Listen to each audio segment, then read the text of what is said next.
Bonjour à tous, bonjour mes amis. Je vous fais cette deuxième vidéo sur la CAN pour faire un petit bilan partiel. Je vous avais dit cette CAN, c'est une CAN de sang, un tourbillon de jeu, de corruption et d'humiliation. Mais je reviens pour parler surtout de la totale misère et de l'humiliation qui se caractérise surtout par le syndrome des stades vides. Oui, mes chers amis, en vous présentant la carte de la CAN et cette CAN des panafricains, vous allez comprendre, pour ceux qui sont hors du Cameroun, pourquoi nous sommes installés dans la misère et l'humiliation en permanence. Et nous ne sommes qu'à la première semaine de la compétition. Peut-on se rattraper? Je ne crois pas. Peut-on faire des corrections? Oui, certainement. La carte de la CAN. La CAN se déroule dans un pays où le chef d'État est invisible, un pays qui a été 5 fois champion d'Afrique, mais toutes les coupes gagnées à l'extérieur. Ce pays qui organise une CAN 50 ans après la première CAN, et elle ne reste toujours pas prête, car la CAN a glissé 4 fois et les stades ne sont toujours pas officiellement réceptionnés. Vous avez des milliers de prisonniers politiques dans ce pays et il y a un génocide en cours. La fédération est sous tutelle depuis 10 ans.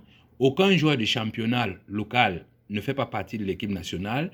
Le pays n'a pas de championnat depuis 5 ans et la Coupe du Cameroun ne s'est pas jouée depuis 2 ans. Il faut dire que le football de ce pays est la propriété d'un certain général. Oui, mes amis, nous allons fêter le 15 janvier, nous allons commémorer la mort, l'assassinat de Ernest Ouandjé. Mais si je vous dis que le général qui avait tué Ernest Ouandjé, les Oumniobé, les Félix Moumié, c'est le même général qui a pris en otage le football camerounais 50 ans plus tard et qui malmène notre jeunesse, vous n'allez pas me croire. Moi-même, je n'y croyais pas. Et pendant que ce général va s'occuper du football, il abandonne l'armée, lui qui a été formé au Saint-Cyr. Il a abandonné l'armée aux Israéliens, la garde présidentielle est israélienne. Résultat, c'est la guerre partout aux 3 coins du triangle national. C'est la guerre civile dans le nord, c'est la guerre de sécession au nord-ouest, sud-ouest, et à l'est, c'est l'est du Cameroun héberge les milices Balaka ou anti-Balaka que la France prépare pour aller renverser Touadéra. Voilà la carte de la CAN, mes chers amis. Et c'est cette CAN-là, c'est cette carte qui fait de cette CAN une CAN des panafricains.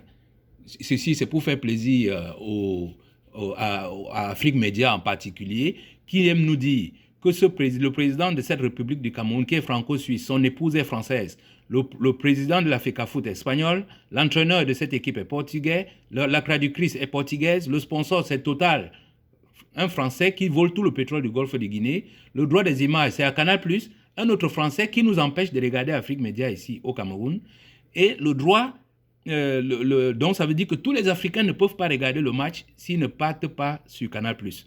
Les journalistes, on a fait débarquer 120 journalistes espagnols pour couvrir l'événement. La mascotte, c'est fait par des Turcs, à qui on a d'ailleurs volé la mascotte. Le stade a été préfabriqué en Italie, construit par des Italiens et des Canadiens. Et même les influenceuses, on nous a fait débarquer une bande de putes qui ont envahi les hôtels camerounais. Les joueurs évoluent tous à l'étranger, ce sont des binationaux. Alors là, cerise sur le gâteau, il y a un hologramme d'un lion mal foutu qui a fait le tour du stade. Ça aurait été fait par un Français. Quelque chose qui peut être fait par l'informaticien le plus banal ici au Cameroun. Voilà, mes chers amis, la carte de cette CAN et cette CAN des panafricains qui va vous révéler toute la misère et l'humiliation que subit le Cameroun aujourd'hui. Commençons par la misère. Une misère morale, la mémoire, mes amis. Vous avez tous vu dans les grands stades, quand il y a un événement comme un crash d'avion, un attentat, une mort d'une personnalité, il y a 1 minute de silence qu'on observe avant de commencer l'événement. Parfois, l'équipe qui est la plus concernée, comme l'équipe du Cameroun, met un brassard noir pour marquer qu'on est en deuil. Ce n'est pas le cas au cours de cette CAN, alors que nous sommes en plein génocide. On a encore tué hier, on a tué un sénateur dans notre pays. Et c'est comme si de rien ne s'était. La deuxième misère, c'est la saleté. Beaucoup se demandent pourquoi les journalistes algériens ont été agressés pour un téléphone. Ce n'est pas vrai. La réalité, c'est que Atangandi a envoyé sa bande de mercenaires pour neutraliser tout journaliste qui va mettre les pieds hors de leurs hôtels. car on ne veut pas qu'ils aillent voir ces rues poussiéreuses, qu'ils aillent voir ces rues qui sont transformées en rivières, et cette odeur rampante qu'il y a dans nos villes. C'est ça la réalité. L'autre misère, c'est la pauvreté. Je vous dis, ceux qui n'ont pas compris, même si vous nous donnez le billet du stade gratuit, nous ne pouvons pas aller au stade. Pour une raison simple, les Camerounais vivent au jour le jour. C'est-à-dire quand tu sors le matin, ce n'est qu'en rentrant le soir que tu gagnes ce que tu vas manger. Donc même si on te fait aller au stade gratuitement, mais tu vas mourir de faim. C'est pour ça qu'ils ont compris qu'il fallait donner non seulement les billets gratuits, mais il faut donner 2000 francs à chaque Camerounais si vous voulez qu'il aille au stade. Parce qu'au moins le soir en rentrant, il peut s'acheter un petit poisson braisé et tout, et aller manger avec sa chérie, accompagné d'une petite bière. C'est la même raison qui a amené cette turiféraire du RDPC à acheter plus de 30 000 billets pour remplir le stade Olembe. Le résultat, depuis cet événement, tous les stades sont quasiment vides. L'autre humiliation, c'est l'insécurité. Donc, au-delà de ce que je vous disais tout à l'heure par rapport aux journalistes algériens, je vous le dis, les gars d'Antangandi n'ont pas compris le message de leur chef. Parce qu'Antangandi leur dit, les gars, votre cible, c'est les Camerounais. Là, nous avons des étrangers, pédale douce. Laissez-les repartir avant d'entrer en activité. Eh bien, ils n'ont rien entendu, ils n'ont rien compris. Le jour de ce match-là, d'ouverture, 50 véhicules ont été fracassés. L'autre humiliation, c'est le vol des mascottes. La mascotte Mola a été volée aux Turcs, alors qu'il y a plein d'argent mis à disposition pour régler ce genre de... C'est une humiliation pour notre pays. L'autre humiliation qui est dans la suite de l'humiliation morale, c'est la salissure. Mais on a fait venir des personnages complètement déjantés pour venir représenter... Mais la mascotte Mola n'est plus visible. On connaît maintenant la mascotte de la CAN au Cameroun. C'est une humiliation pour notre pays. Cette humiliation fera dire à une certaine Aïssatou Bouba Dalil qu'être capable d'ériger la dépravation des mœurs en modèle aux frais du contribuable et ne pas être sensible aux bébés qui meurent dans les hôpitaux faute de couveuse est un cauchemar. Oh, c'est bien de connaître le français, ça c'est bien écrit. L'humiliation continue avec... Donc, au-delà de cette... l'humiliation continue avec la mafia en plein jour. Voilà la tribune présidentielle, avec le président de la République et son épouse, le président de la CAF et le président de la FIFA. Mais celui qui représente le football au Cameroun n'est pas dans la tribune. Et on veut nous faire avaler cela. C'est une humiliation pour notre pays. C'est le grand débat au Cameroun aujourd'hui. Tout le monde ne parle que de ça. Mais pour moi, je crois que la réponse se trouve dans ces deux extrêmes. C'est-à-dire les plus méchants disent que Fally Ipupa, ou c'est Fally Ipupa, a exigé la présence de Eto'o dans sa loge, sinon il ne chantait pas. Les plus gentils disent que non, on les a mis dans cette cage à deux pour régler un certain compte, pour une certaine NK.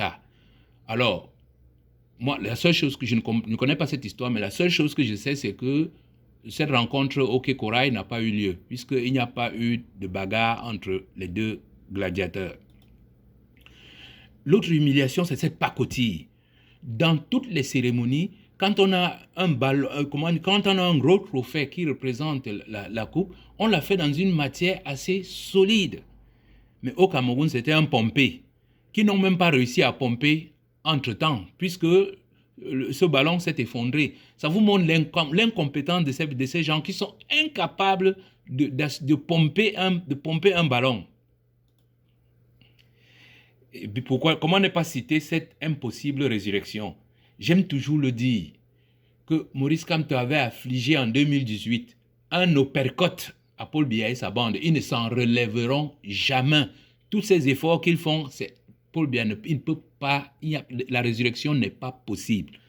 Voilà une inauguration. Le président se lève, il ne reçoit même pas son seul invité président. Il ne passe pas en revue les troupes. Il ne fait pas de discours de bienvenue. Il nous fait une déclaration de truc en 15 secondes et à la fin de cette petite déclaration de 15 secondes, il s'écroule complètement. C'est une humiliation pour notre pays. Alors, l'avantage quand même de cette fameuse scène, c'est que les Camerounais savent quand même aujourd'hui à quel sosie se vouer. Parce qu'on a en matière de sosie, les sosies de Paul Biya qu'on caractérise des modèles génocidaires. Vous avez le modèle G1, qui est PB. PB, ça veut dire petit bavard. C'est celui qui fait souvent des discours là en hologramme. Vous avez le modèle G2, c'est le muet. C'est celui qui remet souvent le veau d'or à étudier. Donc, c'est le muet, le statique. Il ne bouge jamais. C'est toujours des photos. On ne le voit pas en action. Après, il y a le modèle G3, c'est le mendiant. C'est celui qu'on présente souvent au Cameroun, comme lors de la levée du corps de la sœur du président, de la défunte sœur du président. Et c'est celui au moins qu'on présente aussi quand on veut s'attirer la pitié des Camerounais. Et puis il y a le modèle G4, c'est le titubeur, c'est celui qu'on voit souvent, que Chantal Biya agite les mains pour saluer la population. C'est le même que Macron avait malmené là-bas sur les escaliers, sur le perron de l'Élysée. C'est le même qu'on a vu lors de la cérémonie s'écrouler dans la tribune. Donc au moins les Camerounais commencent à distinguer les différents sosies. L'autre humiliation, c'est les stades vides. Voilà un pays où les gens aimaient le football. Nos parents nous racontent, quand il y avait des matchs comme Canon Union, Caïman, Tonnerre, etc., il y avait même plus de 80 000, puisque les stades étaient bondés à craquer. Il y avait des gens qui, Mbombok Megan nous a dit dans une émission du Zénith, que les gens prenaient les trains et ils montaient au-dessus des trains pour aller voir les matchs, rien que des matchs des équipes locales. C'est extraordinaire. Mais nous voilà en Coupe d'Afrique et les stades sont vides. C'est une humiliation pour notre pays. L'autre humiliation, c'est l'incompétence. Je ne sais pas si c'est l'incompétence, je ne sais pas comment vous dire ça, mais je vous dis, nous sommes en 2022. Vous avez la Wi-Fi, les iPods, les DVD, les Apple Store. Il est possible de sélectionner l'hymne national de n'importe quel pays au monde et de le chanter avec précision. Eh bien, lors d'un match au Cameroun, on a cherché l'hymne national du pays pendant je ne sais pas combien de minutes. Finalement, la Mauritanie a joué sans avoir chanté l'hymne national. Vous vous imaginez les joueurs d'une équipe chauffée à blanc qui dérivent leur premier match sans leur hymne national. Et on a vu la même scène dans le deuxième match où c'était le premier match Tunisie-Mali où l'arbitre a sifflé la fin du match avec 85 minutes. Je vous dis, les minutes sont affichées sur les tableaux. C'est vous dire comment ce pays, on a l'impression qu'il y a un malheur qui plane sur ce pays. Et l'humiliation suprême, c'est la démonstration du génocide.